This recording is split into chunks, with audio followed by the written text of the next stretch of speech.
Hey folks, I'm Dennis. I'm going to show you a couple of quick tips on sink problems. I'll show you how to fix a faucet that doesn't have the pressure you think it should have, and I'll show you how to fix a slow or clogged drain.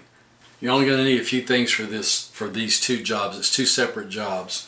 For the drain, you're going to need a bucket or a pot or a pan of something that you can catch water in, and it needs to be able to hold really maybe about a quart. That's about as big as it needs to be. It's a little bit nicer if it's a touch bigger around though, because that way if water splashes, more likely to catch it all. To fix the faucet problem, you may or may not need a little stiff bristled brush. You can use an old toothbrush if you have one. If you don't have something like this, I wouldn't use a steel brush or anything like that. Brass or plastic is about all I'd use. And if you're doing your own sink, you can do it without gloves if you want. If you're doing somebody else's sink, you might want some gloves. That's up to you. Let's tackle the faucet first. You're going to want to do this if you turn on your water and you've got low water pressure, lower than the other faucets in your house or your apartment. If you replace a faucet, you're going to want to do this. If you're on a well, you want to do it routinely anyway, just because sometimes sediment will get into your pipes and end up in the strainer on the faucet. City water, not so much, but it still happens. So anyway, if you're not getting the pressure that you think you should, what you want to do is, almost every faucet is built this way. Down here on the where the water comes out, there will be a round part, and it's threaded in, usually a right-hand thread. So you're going to turn it, looking down from this way, you're going to turn it clockwise because you're looking at the opposite direction. So you're going to want to turn it like that. If you think about it, looking at it from this way, it's counterclockwise, which would be righty-tighty, lefty-loosey. So you just unscrew it. Sometimes they're in there really tight and you got to work at it, but most of the time you can get them out with your hand. Be careful when you take it out. There'll be a little bit of water and you'll see like some sediment that'll come out. Different faucets have different type of screens, but like you can even see here on my glove some of the stuff that came out behind that. That's why this faucet was running slow. There was more that came out than what's in the screen, but you can see how this screen will get clogged up with bits of sediment, sand, whatever, depending on what kind of water you're on.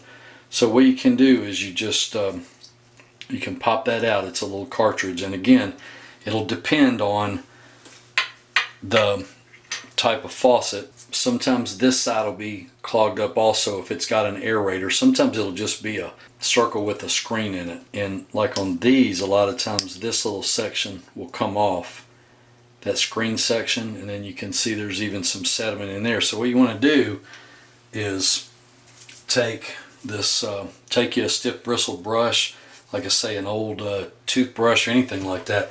Be real careful that you don't drop it, let it go down the drain. Or what you can do is just take your pot that you're going to use for the drain problem and put a little bit of water in it, and then do it all in the pot, which is what I'm going to do. So I can just set that there, and now I don't have to worry about dropping it down the drain. So I'm going to take that screen from the bottom side of it. I'm going to use that bristled brush to try to knock that sediment loose, like so. Rinse it out. And sometimes you got to work at them because some of this stuff will accumulate in these screens for ages. So, alright, so now you see now you can see it's all clean. There's no more crud in it. So that's that part. Then I'm going to do the same thing with the aerator. Just going to get it with the brush, kind of poke through those holes, get that cleaned out. Be careful, there might be certain ones will have like a little O-ring, something like that. You want to be sure not to lose it, or if it comes off, just put it back on there, no big deal.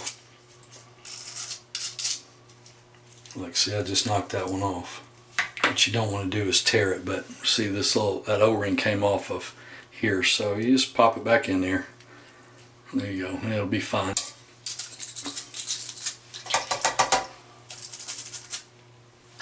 So now I've gotten all the sediment out of that. Take the screen and pop it back on there like so. if the ring has got calcium deposits or things like that on it, which a lot of times they will, I try to get that off too. Not that that's going to really affect the flow, but it does help it go back together a little bit better, and it just keeps it from being so nasty. A lot of folks don't clean these things real well because you don't see them, especially on like a decorator faucet, because it's kind of hidden. So you may as well take advantage of the opportunity and get it cleaned up for them.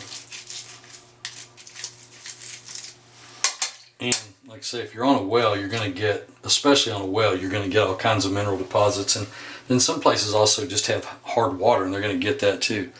So put that back together. Got all the crud out of it.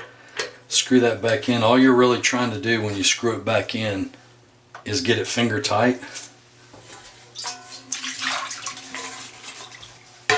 And then try it. And now you got great water flow. Much better. Let's move on to the slow drain.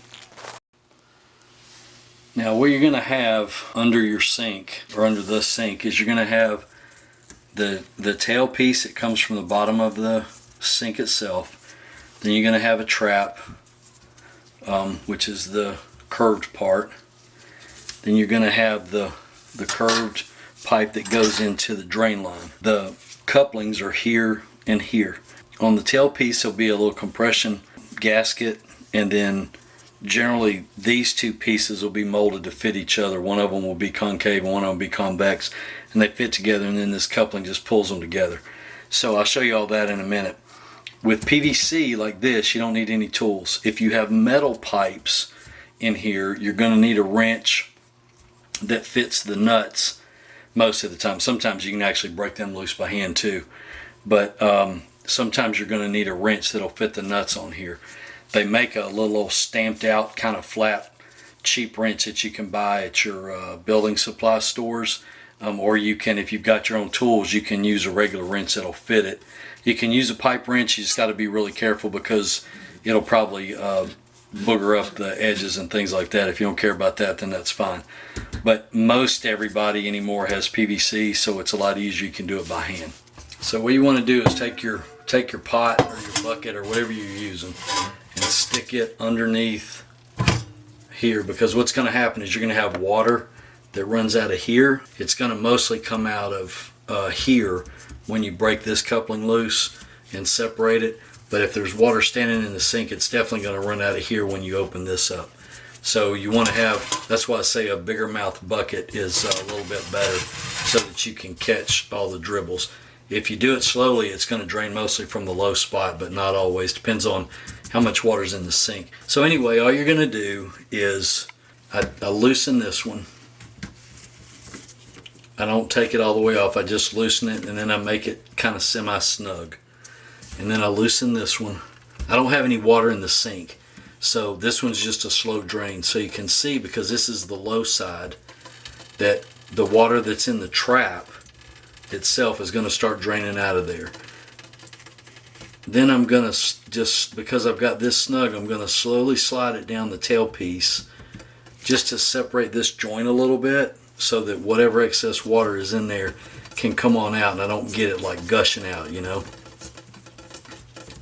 And then you're just going to keep turning this one until that coupling is loose, and then slide that up out of your way. This will be full of water right up to the very top. That's how a trap works. The water that gets trapped in there keeps the smell from your drain from coming back up into your house. That's why you have a trap like that. So then just support it and loosen this one. And I'm going to spare you from seeing, this is the part here that'll be nasty. Okay, so I'm going to actually cut that out, because it's going to have hair and soap and goop and all kinds of other stuff, which might gross people out. So I'm going to slide this off of here, and you can see the compression gasket there. I'll talk about that in a minute, but I'm going to go ahead and take this off and then clean out the goop, and I'll come back in just a sec. Alright, so that's most of that. Now this part, this trap part, is full of water. So what you're going to want to do is dump it out. It will also very likely to be clogged in here. So you're going to want to take, well, I just use my finger, but you're going to want to take, you know, a rag. A lot of times you can just use paper towels or something.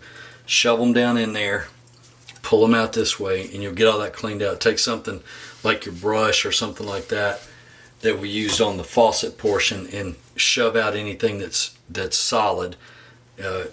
Quite often when you get these, they're going to be full of like soap scum and hair.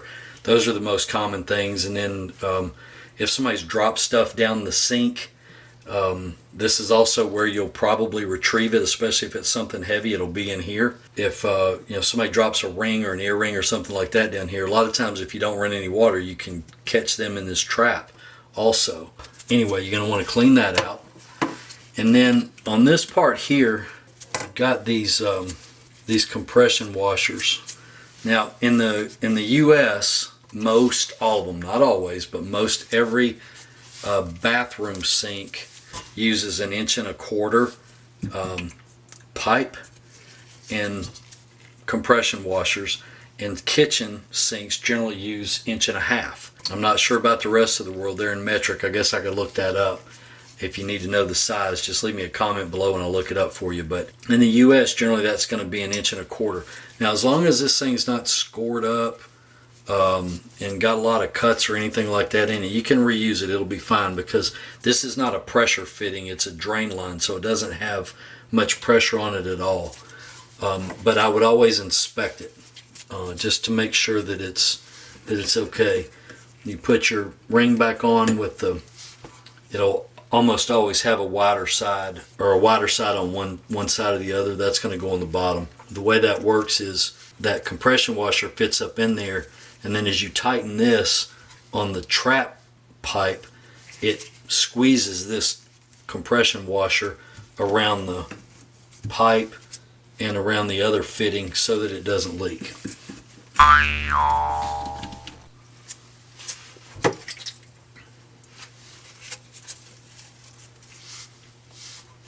So I've got all that cleaned out. Here's how I put them back together.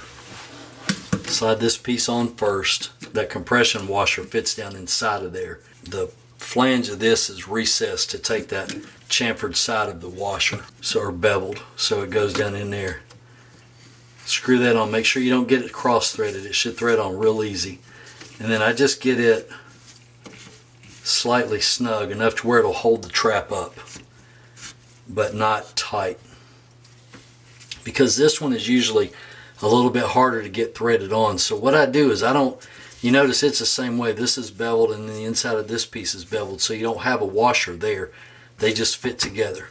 So here's what I do to make sure I don't cross thread this, because this is the hardest one to get on, is I bring it all the way down to where it's on the bottom of this piece of pipe, and then I get them lined up and I get that thread started without pushing the joint together.